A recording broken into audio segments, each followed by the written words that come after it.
Welcome to our Module 11 lecture on goal setting and concentration.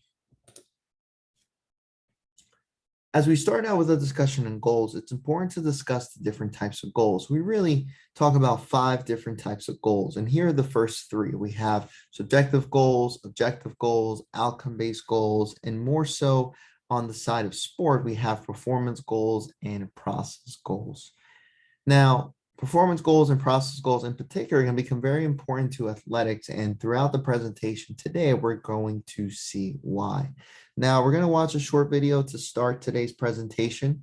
In this video, Dr. Dan Gold, what he does is he takes a freshman collegiate runner through a series of goal-setting tactics and helps the athlete set certain goals for himself. And then he shares with us a quick debrief on how he feels the session went. So let's start out here. And I think specifically looking at these 2 definitions, we can start to identify the goals that are set in this video by Dr. Dan Gold and the athlete, or for the athlete, what category these goals that are set, what categories they fall into. So pay attention to these 2, look for these 2 types of goals as we watch this video.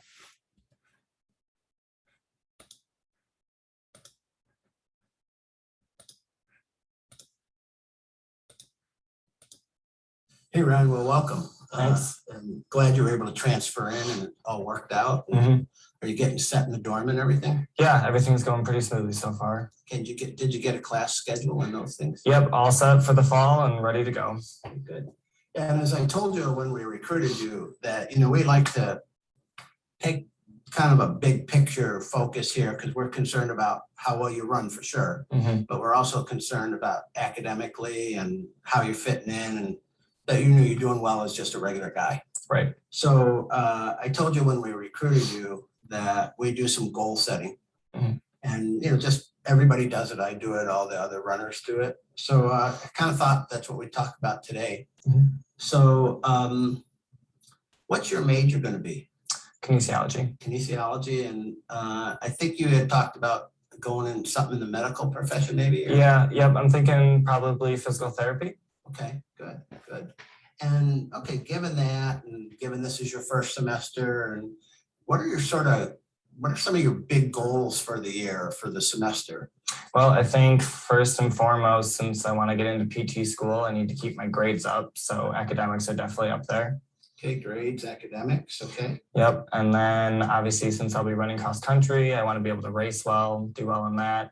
Okay, so we got grades, race well. Okay, what else?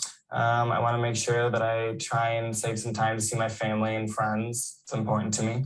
Okay, see family and friends, and your folks are still down. How far are they from here? About an hour, hour and a half. So not too bad. Okay, good. So we got grades, race well, see your family and friends. Anything else? Yep. Probably some volunteering, try and look good for PT school, get involved in some clubs maybe. Okay, volunteer clubs. Okay, so we got grades, we got racing well, see your family, volunteer. Anything else we should know about? Probably the only other thing is trying to find maybe a small job, make a little extra money. Okay, have you had any success with that or any leads? I think I might have gotten a position at Starbucks, so that, might be like 10 hours a week or so. Okay. So we got a job at Starbucks, maybe, or some kind of job on campus. And have you identified any clubs yet that you want to volunteer at? Not really. I mean, obviously there's the physical therapy club, but other than that, I haven't really scoped out too many things. So okay. Any other things that you want to do well? If I had time, maybe getting into the training room, doing a little something there. That might be good for PT school, I guess. Yeah, if you're going to be a physical therapist, get in, maybe shadow some people, observe. So I guess that would be volunteer in the training room. That's more of a professional type volunteering. Anything strike you about that list? It's a lot of stuff. Going to be a pretty stressful semester, I think. Yeah, and you're just starting. There's a lot on there. I think there's a lot going on for you, what kind of sleep do you get? We know that's pretty important. Well, on a good day, 8 hours. Okay, so your goal is 8 hours. Yeah. Yeah, given how hard we're going to work you, I think that's a pretty good goal. Yep. And what do you think we're going to spend in terms of training and stuff around cross country and athletics? I mean, probably at least 2 hours a day. So Yeah, probably, that might have been junior college, but probably a step up here with weights, some of the other stuff. I plan on maybe with transit time and some other things, it's probably going to be 3 to 4 okay. hours. So that's what our other guys do, but just being realistic. All right. I know you're a really good student and that's important to you. Mhm. And you got your class schedule. How do the classes look? Tough, easy? Not too bad. Some basic intro courses, but I got chemistry in there too. So that's your. So something that's really important, and hopefully you're following along. Now, Dr. Dan Gold, he is breaking down the goals that were set just on general things that this student wanted to do and making them more realistic. And I'm sure, and we're going to reference this again later on in the presentation, but I'm sure you've heard of SMART goals before. And the realistic piece of making those SMART goals is huge. And that's essentially what Dr. Dan Gold is trying to get at right now. Tough one. Okay.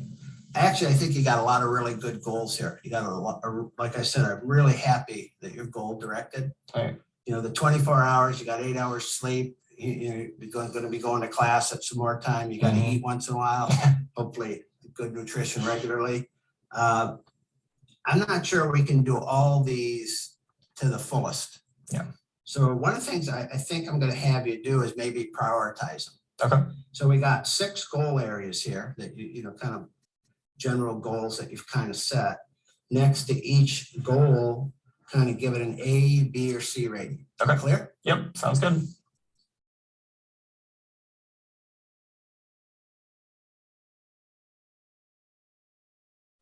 Okay, so I think obviously since I am a student and an athlete, grades and racing well are my top priority. Kind of coach, I like that racing well. That's why we brought you here. Right. And then family is always important to me. So I also put them as kind of a secondary with a B. And since I want to get into PT school, I think I need something a little bit higher on the priority list. So volunteer in the training room, I think might be good. And then some kind of just added bonuses that maybe aren't the most critical thing right now would be my club activities as well as working. What do you think about if I suggested maybe it's a C, that for this first semester, I know jobs around campus, they're pretty open throughout the year, maybe, and you shouldn't say this just because I'm coach suggesting it, but would you feel comfortable maybe waiting a little to see how the schedule goes and maybe even the first semester before you kind of do the job deal? Yeah, I think it might be good just to kind of get my feet wet and just see how things go. And then if I want to add something else, I can always come back on the list. Okay. So take a good look at that list. You feel comfortable with it? Yep, feels pretty good, I think. Okay, good. Well, class will start in 2 days and we got practice in an hour. So let's get to it. Ready to go. So what we just saw was an example of a sports psychologist or coach doing a goal setting session with his athlete. And it really focused on subjective goals, which are more the general sort of big picture goals people have. And let's see how that went. And I'm going to debrief this now. And I'm going to ask Ryan how he felt the session went. It's good for me to see what my goals are and what I want to do.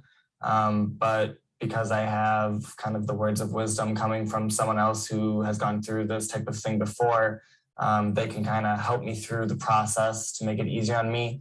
But in the end, it's everything is my decision. I get the final say in things. Was that a little different than some other coaches have done with you when they've goal set? Yeah, I mean, sometimes, you get a coach who isn't quite as involved. And so sometimes you feel like all the pressure's on you to make all the decisions and you're not really sure if you're making the right decision or the wrong decision, but. Okay. Was it hard to kind of give them the A, B, C ratings? Yeah, it definitely is because you want to give everything, obviously, like your top priority, but you just know that you can't because there's just not enough time in a day. And in our session, I kind of challenged you a little bit on maybe holding off on the work.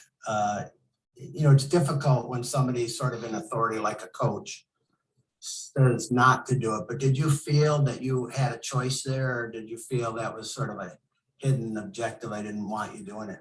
No, I mean, I feel like in the end, you're just looking out for my best interest. So like I said before, in the end, even though I'm given advice, I get the final say. And if I want to change it, I can. Okay, great. And then you also saw in that back end of the video, there's a good point brought up about prioritizing, prioritizing your goals.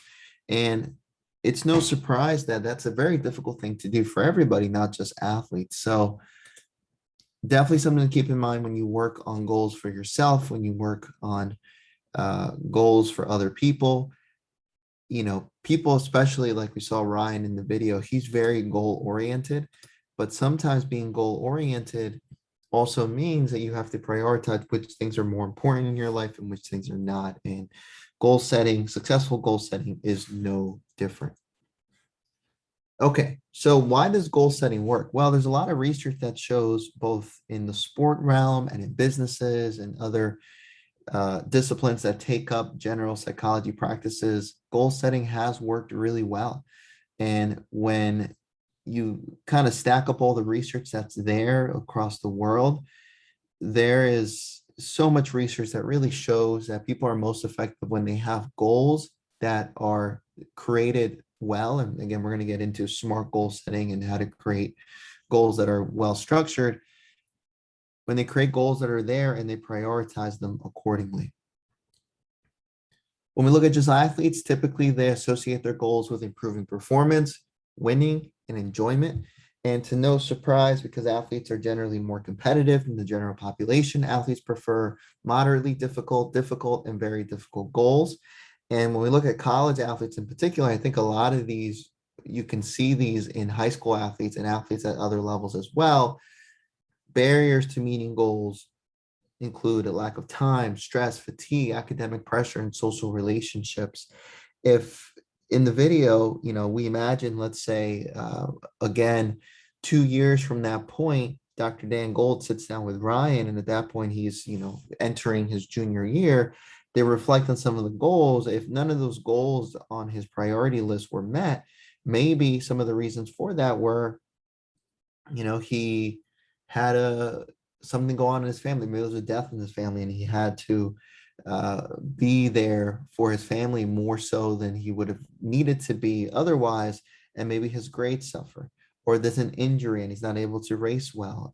He's not getting enough sleep, so he's not able to do the things he wants to do. Starts getting pressure to get into PT school, so starts you know, not paying attention to other goals. And you know, you can quickly see how all these things are spiraling into one another. And I don't think I have to stress this point to you, because I'm sure a lot of you are feeling these pressures. I mean, all of you are in college right now. Some of you, I'm sure, are college athletes yourselves, and you're feeling this. But it's important to understand that, you know, when you're working with others, you need to really break down these individual goals, break down these individual barriers, and try to understand which barriers are leading to the stoppage of which particular goals.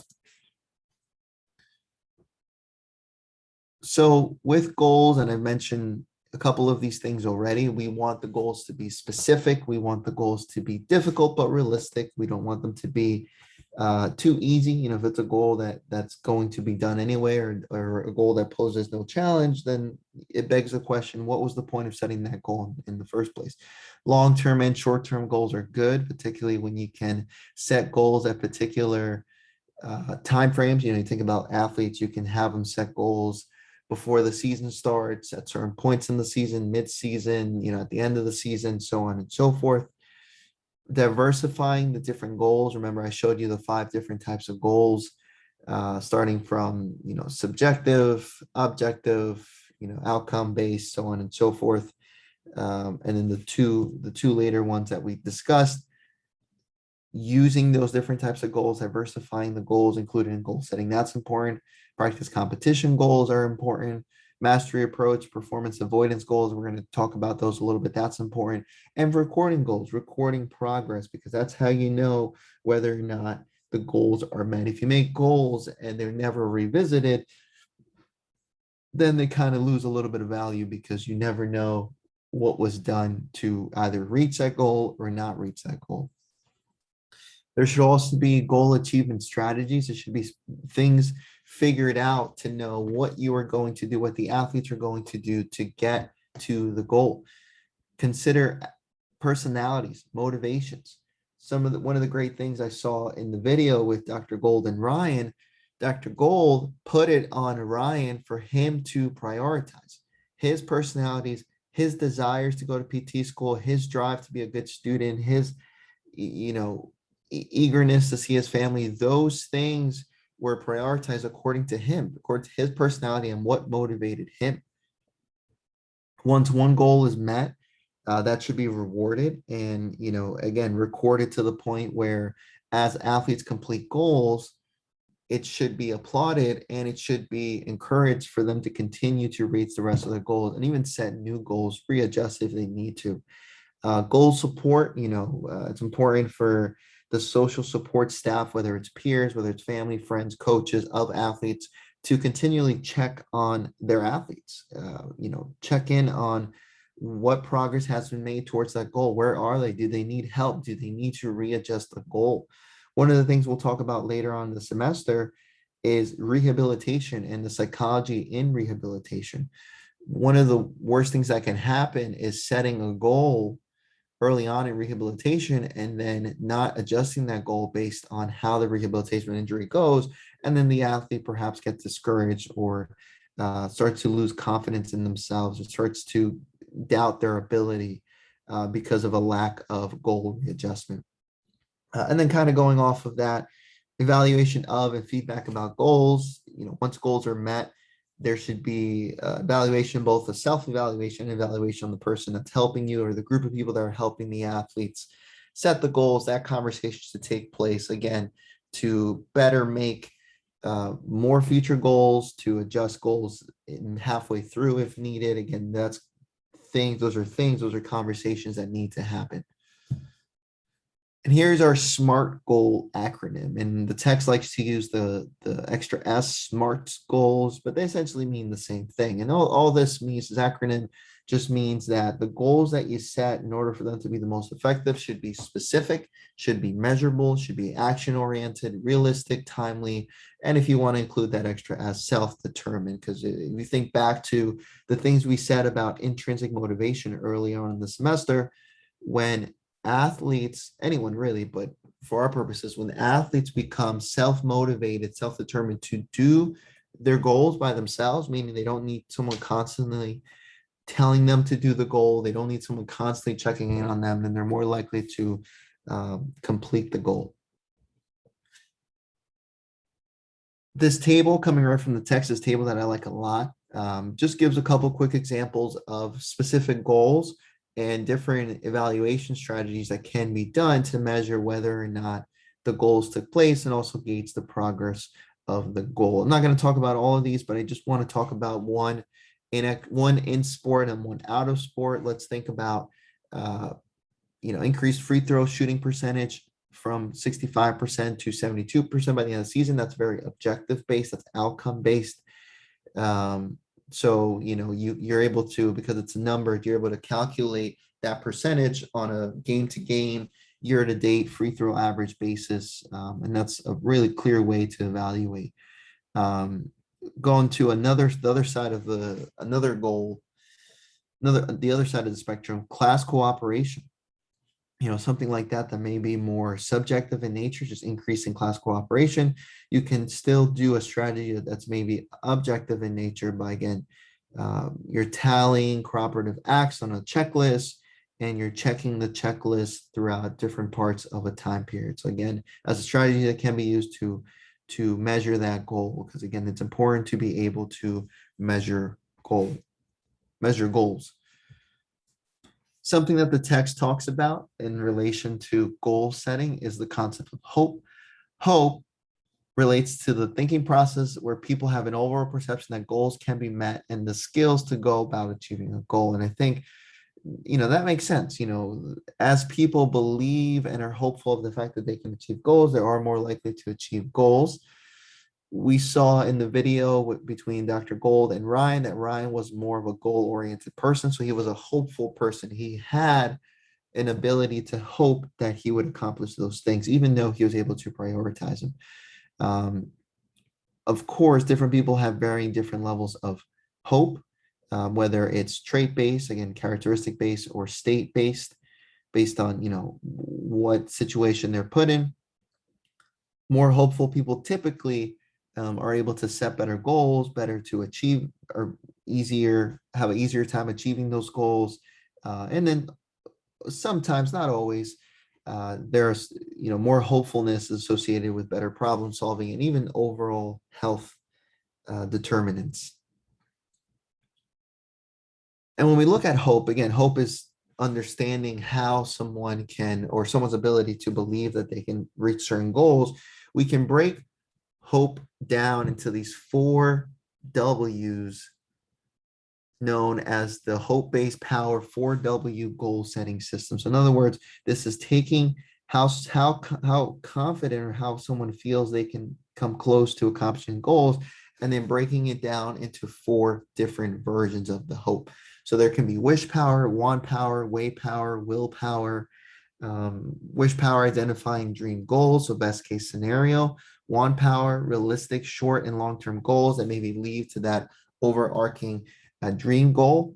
Way power, multiple plans and strategies, maybe be more strategic to get to those short-term and long-term goals. And then ultimately willpower, how determined, how disciplined is someone to set the goals. And I think willpower becomes really important because anyone could set goals and anyone could set really good goals, right? The goals can meet all the criteria of a SMART goal, and there could be wish power, want power, way power, but willpower is associated with putting in the work and making sure that the obstacles that need to be overcome are overcome in order to eventually meet the short-term or long-term goals, carry out the strategies to reach that dream goal or dream goals if there are multiple dream goals.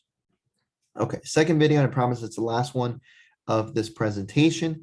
We have Dr. Evie Oregon, and what she does in this video, she's going to talk about, because she's not only a exercise physiologist, but she is also, at least at the time of this video, she is an exercise instructor with many years of experience. So she'll quickly talk about the downfalls of her students when they set unrealistic goals, unrealistic expectations for themselves. So let's watch her comments on that.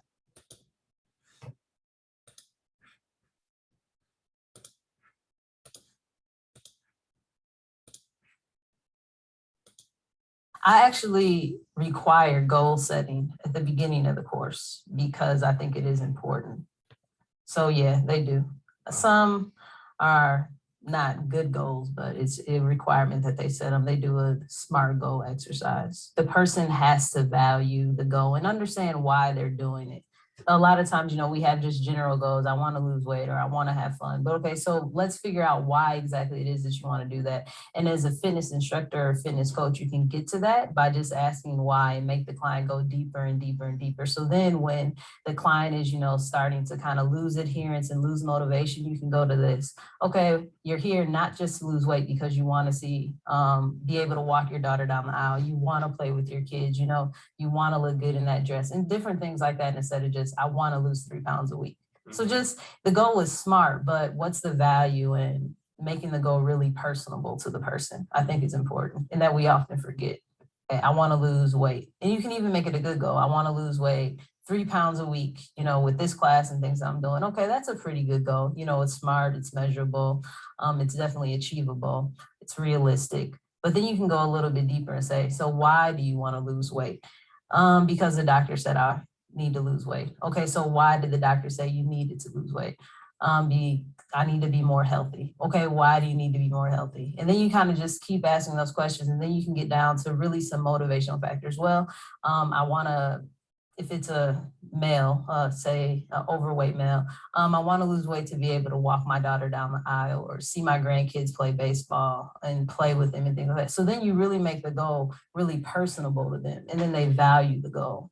Goals should be specific in that, say, I want to lose weight, generic, pretty general, instead of I want to lose 3 pounds a week of weight. Measurable, taking that same example, I want to lose weight, but to measure, you have the 3 pounds a week. So then you actually have something to evaluate on how you're doing and measure it.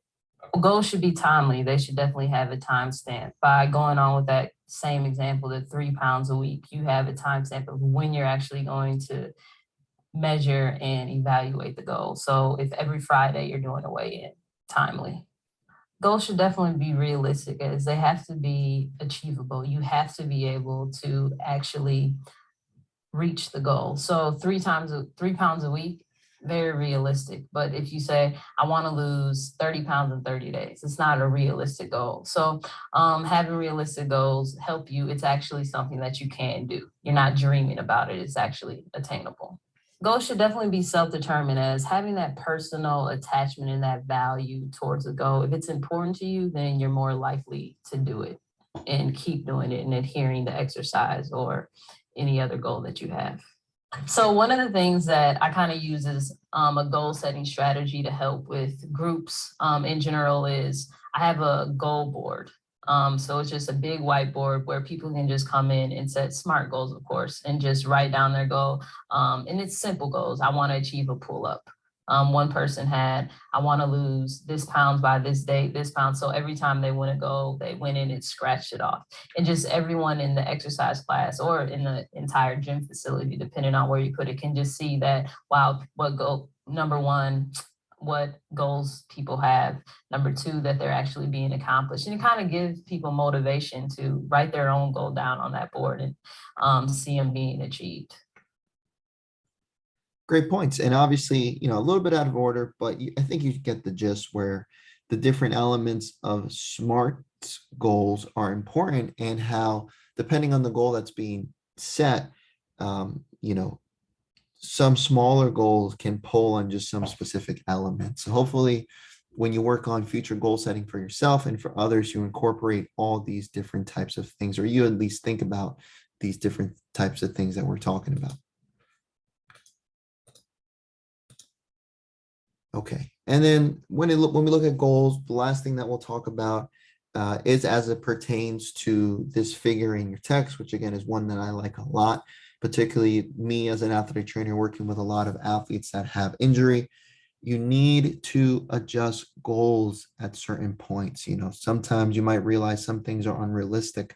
The video we just saw, Dr. Evie Oregon mentioned that it's possible in her class for people to set the goal that they want to lose 3 pounds a week.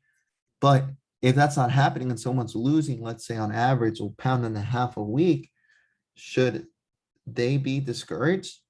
I mean, they could be, but only if that goal is not adjusted. If we readjust the goal, we're still ultimately moving on our way by adjusting short-term goals and adjusting potentially long-term goals to get to that dream goal, to maybe lose a certain amount of weight by a certain date. And maybe that date needs to be changed a little bit. But again, goals need to be adjusted. I cannot stress that enough. That's very, very important in athletics and obviously outside of athletics as well. Okay, so now let's move into concentration. Concentration is the attention of mental effort on sensory or mental event. So essentially, how much effort is someone putting into what's going on around them, right? What they're thinking about, what they're creating in their mind. And of course, when we talk about concentration, we know that something like imagery, which we've talked about already early on in the semester, concentration is a big part of that, right? Someone needs to be concentrated in order to create certain experiences in their mind. So someone needs to be attentive to certain things, basically what they are experiencing, in order to develop a high degree of concentration. So, as we build upon attention, someone gets better at concentrating, and if someone is building upon concentration, of course, they're going to have higher degree of attention. So both go hand in hand. When you want someone to build concentration, there should be a focus on relevant environmental cues. The concentration should be pertaining to the environment in which the person performs in. So, think back to imagery. When those images, those experiences are being constructed in their mind, of course, it makes sense that they're using images, they're using imagery that is related to the things that they're doing. Their attention should be focused in on whatever they're concentrating in. So there's got to be situational awareness. So in other words, people need to understand what they are concentrating on, where their attention is focused, and at the same time understanding what is going on around them as they try to just put all their attention in a particular part. And they need to shift sometimes their attention when necessary. This becomes important when we talk about goal setting, because if someone isn't prioritizing, if they're not concentrating in certain goals, then they may lose out on the fact that they're trying to hit all the goals, trying to have their attention focused on all parts of the things that they want to do, and they miss out on the larger picture.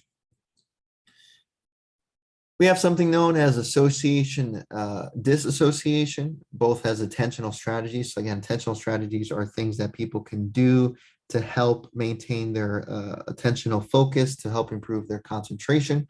Associative attentional strategy, this refers to the monitoring of bodily function. So someone is aware of things that their body's going through, right? They focus in on their different senses from the perspective of the body. So again, these can be focusing on internal sensoring, monitoring things like breathing, fatigue, if they're thirsty, if they're hungry, or they could be focusing on how their body is moving through more of a technical, a cadence strategy. We also have dissociative attentional strategy, where the individual will not focus on their body, but instead they're focusing on a particular task or on a particular thing, as opposed to how their body is looking through it, or how their body is performing, or what their body is going through as they think about it. Again, both are important, and both are strategies that can be used to shift attentional focus back and forth.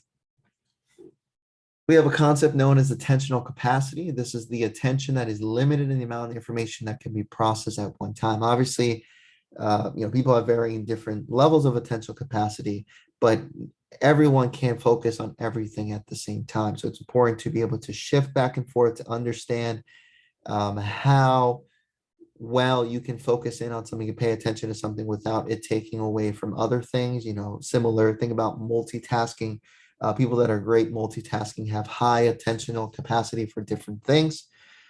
And what's important to note is that as people get really skilled at particular sports skills, they're able to process the attention into that skill without thinking too much about it. So knowing that maybe as the course of a game changes, they get more comfortable with knowing that they have to change their attention to different things.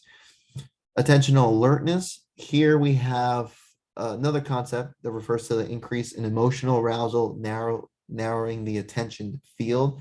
So as people increase stress levels, perhaps sometimes confidence levels, we talked about that, but definitely as arousal goes up, they get narrow-sighted. And sometimes that could be not good because they get sort of like that tunnel vision perspective, where they're just looking at one thing, but they're losing out on paying attention to things around them. In sport, that could be the downfall in some cases. But sometimes in certain situations, that could be very helpful as well. This example has come up a lot, but think about free throw shooting in basketball. If someone develops a capacity to have intentional alertness for free throw shooting when they're up at the free throw line, it won't matter what's around them, right? The noises, home crowd, away crowd, what other players are saying to them. They focus on what they're doing, and they tunnel out other things that are not relevant to the skill that's taking place. When we talk about concentration, and optimal performance. Again, we're seeing the theme of the Goldilocks theme, where we want things to be not too much, not too little. We want things not to be not too high, not too low. With concentration, we want there to be an appropriate amount of concentration where the athletes focus on only the things relevant to the athletic environment and try to eliminate distractions. Because again, if that attentional capacity is spread out through things that are not really relevant, or the thought process, the mindset is somewhere where it's not, related to the performance, then again, they start to be overly stimulated and they lose out on aspects of their performance. Where athletes can shift their focus can be really broken down into 4 types of intentional focus. That includes broad attentional focus, narrow attentional focus, external attentional focus, and internal attentional focus. And if we look here, what this really means is when we talk about external direction of our focus, we can look at the broad example, which is maybe using that type of focus to rapidly assess situations. When we look at the narrow version of that focus, we can look at 2 external cues and trying to understand the relationship between one another. When we start talking about internal focuses, instead, we're focusing on things within yourself, within the athlete, more in the broad sense, used to analyze and plan, used to strategize, and more in the internal sense, the narrow focus, used to mentally rehearse upcoming performances or control emotional states. So spend some time on this slide and then just see how these 4 different examples correlate with these 4 types of intentional focuses. Now, choking. Choking is something that has come up a lot in sport. From a definition standpoint, we identify choking as an attentional process that leads to impaired performance, the ability to retain control over performance without outside assistance. So I kind of mentioned earlier where it's possible for someone to be overly stimulated, to focus on distractions that are not relevant to performance. That's what we see with choking, where someone is giving attention to things that don't really matter all that much. And because of that, the individual skills that they're supposed to be doing do start to get impaired, and we start to see their inability to shift their focus appropriately just manifests itself in, of course, how they're able to perform. How can we help athletes to alleviate these things? Well, imagery is important. One of the big things, if you recall, when we talked about imagery, was being able to use imagery as a tactic to think about situations, right? Think about pressure-induced situations. Think about future situations in which, athletes may struggle with early on, but hopefully get the hang of as they go through. And if you're able to practice those difficult situations, at least in your head, create that experience, that's going to help you build confidence. Again, being that middle ground of confidence, not underconfident, but also not overconfident at the same time. Be able to go through different routines, kind of go through the motions of a particular sport exercise to help you stay task focused and relax. Hence, doing specific drills as part of a warm-up. Focusing on task relevant cues. So for instance, if your cue is shooting a free throw or looking at the ball and then looking at the rim, and that's what helps you focus, or having a specific thing as you do, maybe you bring the ball around your waist, or maybe you bounce the ball a couple times. Those are different cues that are going to help you. And then over time, being more comfortable with stressful situations, having done it, that obviously, builds a level of comfortability. When you've been there before, it's, you're less likely to kind of crumble under pressure. Self-talk, something that we've mentioned many times throughout the semester. Self-talk is any statement or thought about self. Self-talk helps one focus on the present and keeps the mind from wandering. Great for attentional shifts, and obviously that enhances concentration. When we talk about self-talk, we have a couple different categories of self-talk that includes positive, instructional, negative, spontaneous, and goal-directed. Obviously, the focus for athletes becomes focus on instructional and positive self-talk as opposed to negative self-talk. And when we look at both the categories of positive and negative self-talk, we have examples such as on the positive spectrum, things that people can say to themselves to help psych them up, help improve their confidence, help them focus on technique, help them control their own bodily anxiety and cognitive anxiety. With negative self-talk, things they want to avoid. I'm wrong again. I'm making the wrong play. I'm disengaged. I can't keep going. I'm tired. I can't focus. Those kind of things. We don't want those things to take place. And neutral self-talk can be just as harmful because, again, that takes away your attention from the task. So, if someone's out there during practice or game thinking about what they're having for dinner, what their plans are, something's going to happen next week, that's going to take away from the attentional focus, hence decreasing concentration, I should say. So with self-talk, and we saw this earlier. I don't know if you remember, but if you remember the video we watched early in the semester in which we had a tennis player working through her lack of confidence, perhaps her lack of focus, she would mess up on a point and then really kind of be hard on herself.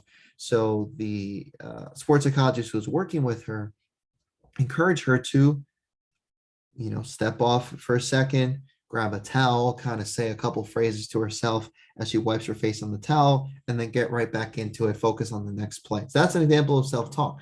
So with effective self-talk, we want to see short phrases. We want them to be specific. We want them to be based on the first person sense. So the athlete should be using I. Present tense should be something for the future or something necessarily in the past. They should be positive, not negative. They should have meaning. You should be focused on them. You should say them because they mean something to you, not just necessarily just to say them. You can't be too hard on yourself, and you want to repeat them often. Again, just like you would practice a squat, just how you would practice a play. You have to practice self-talk. And remember, we talked about some ways, some tips for implementing different psychological skills training. You can't just give up on it. If an athlete practices self-talk and they feel as if it's not making a change over the course of a game or two, in order to really make that distinction before they decide to change something up, they got to give it a chance, right? They got to give it a little bit of time to blossom and be able to practice it to see whether or not it's having a true impact on their skills. Similar to some guidelines for self-talk, we have what's known as the 5 Ps of self-talk. The self-talk that's created should be personalized, again, should be practiced, there should be significant purpose to it, should be positive, and again, should be positional from the perspective of what the person believes self-talk actually does. So in other words, going back to that tennis player example, one of the things the sports psychologist needs to work on is really helping the athlete believe that self-talk actually can benefit them, can help them reduce their anxiety, or can help them shift their focus appropriately. And generally, thinking about some of the things we've talked about, an improvement in concentration is really a factor of requiring intentionality, so shifting your focus. Maybe using self-talk help you stay on track, help you not get too distracted, but at the same time, not develop tunnel vision that you're missing out on the larger picture. And again, to continue to work on attention enhancing concentration, we can see things such as we can do things such as recording performances, carrying out clarifying behavioral meaning, developing focus and function for each behavioral component, routine construction and agreement and practice. So, again, going with the example that we've been working with, let's say if the tennis player is recorded on video and right before she serves the tennis ball, it's recorded that she's looking out into the stands. So the sports psychologist might say, why are you looking, why are you looking to the stands? What's the meaning behind that? So, maybe they agree that that's kind of taken away from the attentional focus. It's shifting the attention somewhere else, even if it's for a short period of time. But again, harming that attentional capacity. So that's something they don't do. Clarifying behavioral meaning. Maybe after a point in which that tennis player loses, she stomps her feet. So the sports psychologist might ask, why are you stomping your feet? And they say, well, because I'm really upset with myself. Well, if you're really upset with yourself, you can eliminate that behavior, which further doesn't reinforce you being upset with yourself. Because as you get upset with yourself throughout the process, throughout a game or a practice, that's going to continue to keep you being hard on yourself. Developing focus, of course, then start doing good activities. Again, maybe you have some positive self-talk, and then getting the athlete to buy into why they're doing the positive self-talk. Of course, they want to improve their performance. Agreement. I think in the video that we saw that I keep referencing, the sports psychologist did a great job in which she constantly reminded the tennis player, hey, we agreed to do this every time you lose a point. So go grab the towel and go say these words, right? Go practice the phrases that we said. And that obviously goes into our last step, continually practicing, treating this psychological skill just as important as a physical skill, and understanding that it does have to ingrain itself into the minds of the athletes, into the daily routines of the athletes with practice. So looking at those different steps, and again, this goes back to, let's say, a tennis serve. What are some things that an athlete can do? And of course, here we're looking at a tennis example that help to increase this concentration, again, this pre-performance routine. So what a tennis player might do in this case, they might start out by determining the positioning and foot placement that they should be in. They're making decisions. Again, their attention is after they determine where they should stand, where their feet should be. They shift their attention to determining how they should place the ball on the other hand, what kind of grip they should have. They then shift their focus on determining exactly where they should be moving their grip.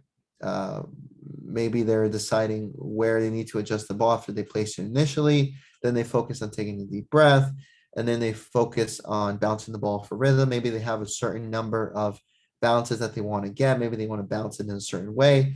Then perhaps they start visualizing, start again having that imagery, even if it's, that's probably some of the best imagery that takes place, real-time imagery, where seconds before the activity is done, they envision themselves succeeding successfully. And then lastly, they focus on what has to happen and executing the serve itself. And you look at these little things, they might seem kind of mundane, or you might not think about them, but in practice, if a sports psychologist works with a tennis player to really focus in on the step-by-step incremental approach, again, that attention part, the attention piece, really cleans itself up, and concentration increases tremendously. And tie it back to one of the concepts we just kind of quickly glanced over, choking. So if someone has an issue choking when the game is close, they break down what they have to do into something like this. They're less likely to choke because their concentration has tremendously increased through the ability of the athlete to shift their attention, even if it's on very, very specific things like this. Okay, and that's where we're at. Thank you for your time.